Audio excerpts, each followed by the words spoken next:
نور ہے، علم نور ہے، علم نور ہے۔ بسم اللہ الرحمن الرحیم، الحمدللہ رب العالمین والصلاة والسلام علی سید المرسلین۔ سامعین کرام، آج کی ہماری ویڈیو بنانے کا مقصد کیا ہے؟ آج کی جو ہماری ویڈیو ہے وہ تفسیر جلالین، جو کہ تفسیر کی مشہور اور مقبول کتاب ہے، جو کہ مدارس دینیہ میں صدیوں سے پڑھائی جا رہی ہے۔ تفسیر جلالین کے مصنفین کا تعارف بنانا آج کی ہماری ویڈیو کا مقصد ہے۔ سامعین کرام، تفسیر جلالین عربی زبان میں نہایت مختصر تفسیر قرآن ہے، جسے دو مشہور مفسرین امام جلال الدین محلی، جو کہ 791 ہجری میں پیدا ہوئے، 864 ہجری میں آپ کا وصال ہے، اور امام جلال الدین عبد الرحمن سیوطی رحمۃ اللہ تعالی علیہ، جو کہ 849 ہجری میں پیدا ہوئے، 911 ہجری میں آپ کا جو ہے نا وصال ہوا۔ ان دو مشہور مفسرین نے تفسیر جلالین کو تصنیف کیا۔ تقریباً 5 صدیوں سے تفسیر جلالین متداول و مقبول ہے۔ امام جلال الدین سیوطی کی شاہکار تصانیف میں سے تفسیر جلالین کو نمایاں اور خصوصی اہمیت حاصل ہے۔ یہ تفسیر اختصار و جامعیت، صحت و مفہوم اور توضیح مطالب کی وجہ سے علماء و طلباء کی مرکز توجہ رہی ہے۔ علماء اور اہل علم کو استحضار مضامین کی خاطر اس سے خاص اعتناء ہے اور کثرت سے اس کا مطالعہ کیا جاتا ہے۔ دیگر تفاسیر کی نسبت یہ قرآن کریم کی مختصر تفسیر ہے اور مختصر ترجمہ ہے۔ تفسیر جلالین وہ عظیم الشان عربی تفسیر ہے جو عرصہ دراز میں درس نظامی یعنی عالم کورس کے نصاب میں شامل ہے۔ اس تفسیر میں صحیح ترین قول ذکر کرنے کا اہتمام کیا گیا ہے، جیسا کہ اعلیٰ حضرت امام اہل سنت فرماتے ہیں، مطلب اصح جس کے مطالعہ کو جلالین کے اصح الاقوال پر اختصار کا جن کو التزام ہے، سر دست بس ہے، ہاتھ سے نہ جائے۔ تفسیر جلالین دو بزرگوں کی کاوش کا نتیجہ ہے۔ جمہور یعنی اکثر علماء کے قول کے مطابق سورہ بقرہ سے لے کر سورہ اسراء یعنی بنی اسرائیل کے آخر تک حضرت سیدنا امام جلال الدین عبد الرحمن سیوطی شافعی رحمۃ اللہ تعالی علیہ نے، جبکہ سورۃ کہف سے لے کر سورہ ناس تک بشمول سورہ فاتحہ کی تفسیر حضرت امام جلال الدین محمد محلی شافعی رحمۃ اللہ تعالی علیہ نے تحریر فرمائی۔ اس قول کی تائید میں 3 عبارات پیش خدمت ہیں کہ یہ جو ہم نے آپ کے سامنے قول ذکر کیا ہے کہ پہلے 15 کو امام جلال الدین سیوطی رحمۃ اللہ تعالی علیہ نے اور آخری جو 15 ہیں ان کو امام جلال الدین محلی نے تصنیف کیا، اس پر کیا دلیل ہے؟ 3 عبارات ایسی ہیں جس میں یہ معلوم ہوتا ہے کہ پہلی حصہ آپ نے لکھا اور دوسرا حصہ محلی نے لکھا۔ پہلی عبارت یہ ہے کہ تفسیر جلالین پر تحریر کردہ حاشیہ جمل میں ہے، وَأَمَّا الْفَاتِحَةُ فَفَسَّرَهَا الْمَحَلِّي فَجَعَلَهَا السُّيُوطِي فِي آخِرِ تفسير المحلي لتكون منضمة لتفسيره وابتدأه من اول البقرہ، یعنی سورہ فاتحہ کی تفسیر امام جلال الدین محلی نے تحریر فرمائی۔ امام جلال الدین سیوطی نے اسے امام محلی کی تفسیر کے آخر میں رکھا تاکہ ان کی تحریر کردہ تفسیر ایک ساتھ رہے، اور خود امام سیوطی نے سورہ بقرہ کی ابتدا سے تفسیر کا آغاز فرمایا۔ اعلیٰ حضرت رحمۃ اللہ علیہ فرماتے ہیں، جلال الدین سیوطی سجدہ آدم میں فرماتے ہیں، وَإِذْ قُلْنَا لِلْمَلَائِكَةِ اسْجُدُوا لِآدَمَ سُجُودَ تَحِيَّةٍ بِالْإِنْحِنَاءِ۔ مذکورہ عبارت تفسیر جلالین میں 2 جگہ یعنی سورہ بقرہ پارہ 1 اور سورہ اسراء پارہ 15 میں ہے۔ معلوم ہوا کہ ان دونوں صورتوں کی تفسیر حضرت امام جلال الدین سیوطی شافعی علیہ رحمہ نے تحریر فرمائی ہے۔ نمبر 3 یہ ہے کہ اعلیٰ حضرت نے ایک اور مقام پر ارشاد فرمایا، جلال الدین محلی سورہ کہف میں فرماتے ہیں، وَإِذْ قُلْنَا لِلْمَلَائِكَةِ اسْجُدُوا لِآدَمَ سُجُودَ انحناء لَا وَضْعَ جَبْهَةٍ۔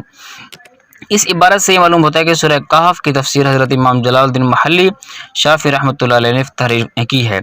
مذکورہ تینوں عبارات اور ان کے علاوہ دیگر کثیر دلائل سے تفسیر جلالین کی تصنیف سے متعلق جمہور علماء کے قول کی تائید ہوتی ہے۔ حضرت امام جلال الدین محمد بن احمد محلی شافعی رحمۃ اللہ علیہ 791 ہجری میں مصر میں پیدا ہوئے اور 864 ہجری میں وصال فرمایا۔ آپ حق بات کرنے میں کسی کی رعایت نہیں فرمایا کرتے تھے۔ آپ کو قاضی القضات کے عہدے کی پیشکش بھی ہوئی لیکن اسے قبول نہ فرمایا۔ کثیر کتابیں تصنیف فرمائیں جن میں سے تفسیر جلالین زیادہ مشہور ہے۔ امام جلال الدین عبد الرحمن سیوطی شافعی رحمۃ اللہ علیہ، آپ کی ولادت 849 ہجری جبکہ وصال 911 میں ہوا۔ آپ نے تقریباً 22 سال کی عمر میں فقط 40 دن یعنی 1 رمضان المبارک سے لے کر 10 شوال المکرم تک کی مدت میں لگ بھگ 15 پاروں کی عظیم الشان تفسیر مکمل فرمائی۔ تفسیر جلالین پر حواشی۔ کثیر علماء کرام نے اس پر تعلیقات اور حواشی تحریر فرمائے، جن میں سے حاشیہ جمل، حاشیہ ساوی اور حضرت علامہ علی بن سلطان محمد قاری رحمۃ اللہ علیہ کا حاشیہ جمالین بالخصوص قابل ذکر ہیں۔ تفسیر جلالین کی وجہ تعریف کیا ہے؟ مصنف جلال الدین سیوطی علیہ رحمہ کے تفسیر کے مقدمہ میں اس کی وجہ تصنیف اور تالیف یوں بیان کر دی گئی ہے کہ یہ ایک کتاب ہے کہ امام علامہ محقق مدقق جلال الدین محمد بن احمد محلی شافعی کی کتاب تفسیر القرآن کا تکملہ ہے۔ جو تفسیر ان سے باقی رہ گئی تھی اس کی تتمیم ہے، جس کی شدید ضرورت ہے، جو اول سورہ بقرہ سے شروع ہو کر آخر سورہ اسراء تک ہے اور علامہ محلی کے طرز پر مندرجہ ذیل خصوصیات کی حامل ہے۔ نمبر 1، اس میں ایسی چیزوں کا ذکر ہے جن سے کلام الہی سمجھنے میں مدد ملے۔ نمبر 2، تمام اقوال میں سب سے زیادہ راجح قول پر اعتماد کیا گیا۔ نمبر 3، ضروری اعراب اور مختلف و مشہور قراءات پر لطیف طریقہ اور مختصر عبارت کے ساتھ تنبیہ کی گئی۔ نمبر 4، ناپسندیدہ اقوال اور غیر ضروری اعراب کو ذکر کر کے جن کا اصل محل علوم عربیہ کی کتابیں ہیں تطویل نہیں کی گئی۔ اللہ تعالیٰ کے فضل و کرم سے اللہ تعالیٰ کی بارگاہ میں دعا ہے کہ اللہ تعالیٰ اس کتاب سے پوری دنیا کو نفع پہنچائے۔ تفسیر جلالین کی جو تاریخ تصنیف ہے وہ کیا ہے؟ سامعین، دوسری تفاسیر کی نسبت تفسیر جلالین کا نصف ثانی پہلے لکھا گیا ہے، حالانکہ نصف ثانی بعد میں ہوتا ہے، لیکن اس کا نصف ثانی پہلے لکھا گیا جبکہ نصف اول بعد میں ترتیب دیا گیا۔ امام جلال الدین محلی رحمۃ اللہ علیہ نے پہلے سورہ کہف سے سورہ ناس تک تفصیل لکھی تھی۔ غالباً امام موصوف نے یہ حصہ اس لیے پہلے مرتب کیا، یہ حصہ نصف اول کی بنسبت زیادہ آسان ہے۔ اس کے بعد نصف اول کی تفصیل لکھنے کا آغاز کیا تھا اور ماہ سورہ فاتحہ کی تفصیل لکھی تھی کہ 15 رمضان 864 ہجری 5 جولائی 1460 عیسوی کو انتقال کر گئے اور یہ تفسیر نامکمل رہ گئی۔